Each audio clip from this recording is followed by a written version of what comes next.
It's a Saturday, makulimlim. Usap tayo mga pre.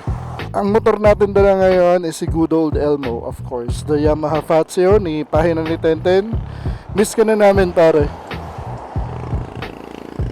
Let's go! Ano ba ang pag-uusapan natin pare?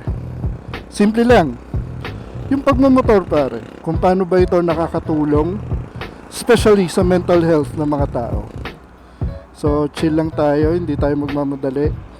Takbong pogi lang talaga literal. So ito na nga. Meron tayong friend na nag-reach out and apparently hindi siya pinapayagang magmotor ng wife niya. Ano mo yun, sa mag-asawa, most probably may cost din naman yun. Hindi kasing sumobra siya ng pagkahilig sa pagmumotor. May mga duties siya siguro na napapabayaan. Kaya ganun yung nangyari. Kaya ang tingin tuloy ng wife niya is parang kaagaw niya sa atensyon yung motor ng tropa. Pero eto hindi sa dinidefend ko dahil komo tropa ko. No, hindi ganun. Psychologically, ang mga lalaki most of the time tahimik lang yan. Kinikimkim lang kung ano yung struggles nila on a daily basis. Maghihintayin mo lang na sumabog. Parang ganun. Pero that doesn't mean na hindi ka naman iniintindi niyan. It just so happen na most of the males, karamihan ng lalaki, talagang hindi siya showy. Hindi showy. Di ay na nga, pinipigilan daw siya magmotor, mag-rides. So ang una kong tinanong baka naman sumusobra ka sa pagra-rides pare. Unfortunately, hindi naman. Kasi, parang thinking back, oo nga, pag niyayaya namin siya, hindi naman siya nakakasama dahil kesyo madami daw siyang gagawin, ganito, ganyan. And that guy, that friend, masasabi ko talagang hard worker yun pare. Hindi siya tamad. Potek, mas may ipon pa nga sa akin yun eh. Mas malaki pera sa akin yun pare. Kaya hindi mo masasabi talaga na pinapabayaan niya yung family niya. And katulad nga ng sabi ko kanina, may mga tao, may mga lalaki na alam mo yun, iniipon niya lang kung ano man yung nararamdaman niya. And yung tropa ko na yun is one of them. Hindi naman siya umabot sa point na makikipaghiwalay sa asawa. No, hindi. Siyempre nalulungkot siya kasi bumili siya ng motor. Hindi niya binibihisan yung motor niya. Kasama siya sa mga stock is good. And unfortunately, hindi siya pinapayagan palagi. May suggestion ako sa kanya. Sabi ko, bakit hindi mo isama yung wife mo na mag-ride? Kasi malay mo, ma-realize ng wife mo kung ano yung joy na binibigay sa'yo kapag nagra-ride ka, kung ano yung mental peace na ibinibigay sa'yo ng pagra-ride that eventually makes you a better person, a better father, a better husband, 'di ba? Malay mo makita ng wife niya. Sabi niya ayaw niya daw subukan kasi baka daw i-shutdown. Sabi ko, pre, kung hindi mo tetestingin, most probably hindi mo malalaman. Parang take it one step at a time. Yun yung sabi ko sa kanya. Kasi in all honesty, ito based from my experience, si Mrs. Boo, hindi naman takot magmotor kasi lumaki yan sa pamilya na may motor. Pero hindi siya fan ng pagmumotor when we're talking about adventure. Pang-commute yun. Parang sumasakay siya, hindi siya natatakot, marunong umangkas, pero hindi siya yung tipo na makikita mo or ma-anticipate mo na talaga mahilig sa motor to. So, yun, sinasama ko siya, umaangkas siya, kwentuhan kami, nakikita niya yung sarap pag halimbawa nagmumotor, mga rides with friends and families, and then eventually siya na mismo nag-aral magmotor and siya na yung nagra-ride talaga. Actually, siya yung gumagamit nito, itong Fazio. Yun yung sinasabi ko doon sa tropa ko. Baka naman kailangan mo lang ipakita kay misis mo na masayang magmotor. Ang sarap magmotor, sabi nga ni Sir Sap, di ba? Putangin ng mga kamote, nasa highway tayo, di ba? Good job. Kung kayo ba naman pumupunta sa Aramis Gears para bumili ng helmet, o di safe na kayo, pogi pa kayo, at kumita pa ako. So sabi ko, most probably meron lang kailangan kang gawin para makasama mo siya. Or ma-realize ni misis mo na masarap pala itong ginagawa mo, nakaka-relax itong ginagawa mo, and nakaka-recharge para sa'yo yung ginagawa mo. Once na mapakita mo yon sa partner mo, I'm pretty much sure hindi ka naman niya pipigilan Lalo na kung hindi ka naman katulad ng ibang tao or ibang rider na inubos ang oras sa ayun, mga gala-gala, unnecessary na mga lakad, na mas pinaprioritize yung motorcycle rides and his riding buddies over the family. Kung hindi ka naman ganun, why not bring your wife? Kayong dalawa lang muna. Huwag ka munang sumama sa mga group rides. Kayong dalawa lang, mag-solo kayo, mag-date kayo pare. Malay mo, malaman niya or ma-experience niya, maintindihan niya eventually na masarap palang mag-ride. And also, kung halimbawa ma-pull off mo yun, malay mo, magkaroon ka pa ng maangas na riding body, di ba? Teka lang, daan muna tayo dito kay kuya, ang aking paboritong mami. Kain muna tayo ng mami pare. Saktong-sakto sa panahon pare. Mami! O diba? Suki talaga ako ni kuya.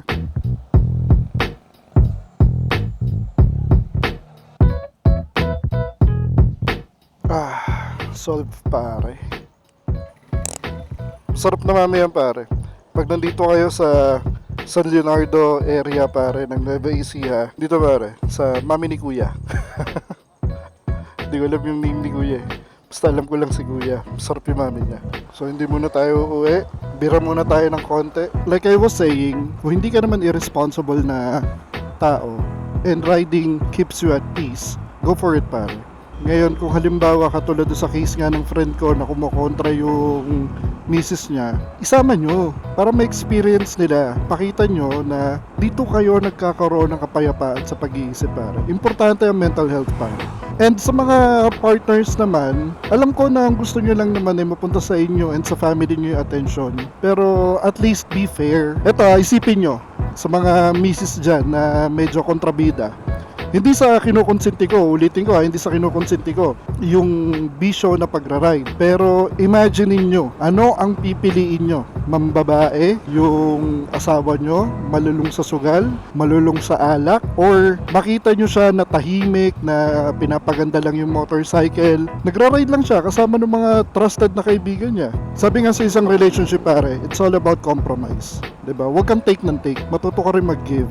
And magkita kayo sa middle ground, bigyan mo siya ng one day for a ride. I-filter mo kung sino yung mga kasama niya sa ride. Be vocal na, ayoko kasama mo yan kasi may reputation na, na masamang tao yung kasama mo mag-ride, diba? Or kung gusto mo, magmukha ka ng clingy, sumama ka sa ride, diba? Pero huwag kang magre-reklamo pag nanakit ang katawan mo. Kasi sa mga nagra-ride pare, yung pananakit ng katawan na yan na yung parang isa sa therapy nila na ma-reach yung isang location and i-enjoy yung scenery, yung process ng pagta-travel, yun eh.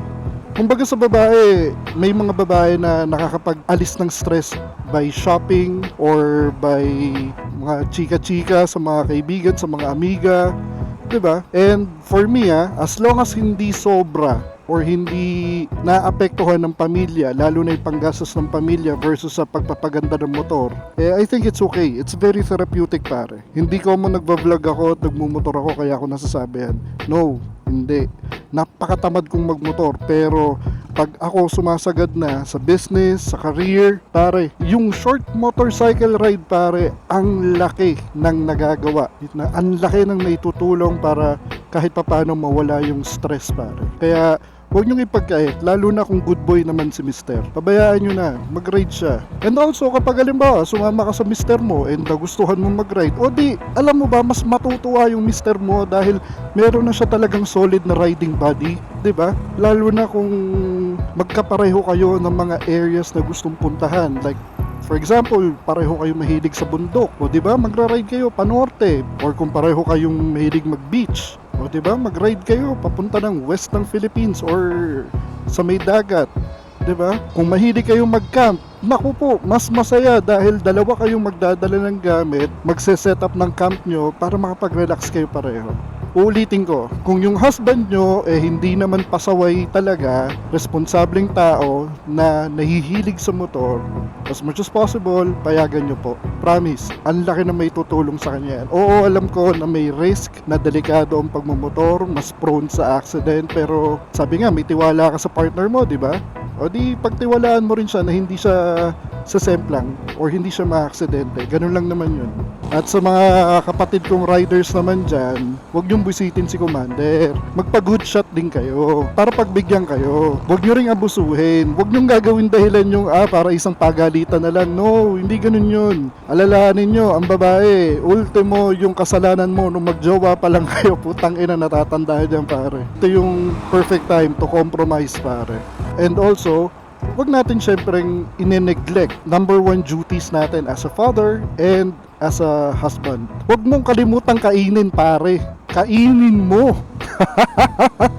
So ayun lang, medyo natatawa lang kasi talaga ako doon sa conversation namin ng tropa ko kanina. Kaya naisip ko na i-share na lang din sa inyo. Baka sakaling dumadaan din kayo sa ganitong situation, para at least maintindihan nyo, or kung sakasakali man ipapanood nyo to sa asawa nyo or sa jowa nyo, baka sakaling maintindihan din nila. And as usual, stay safe guys. Ganda ng langit pare, oh. Ang ganda. Woo, sarap magmotor pare.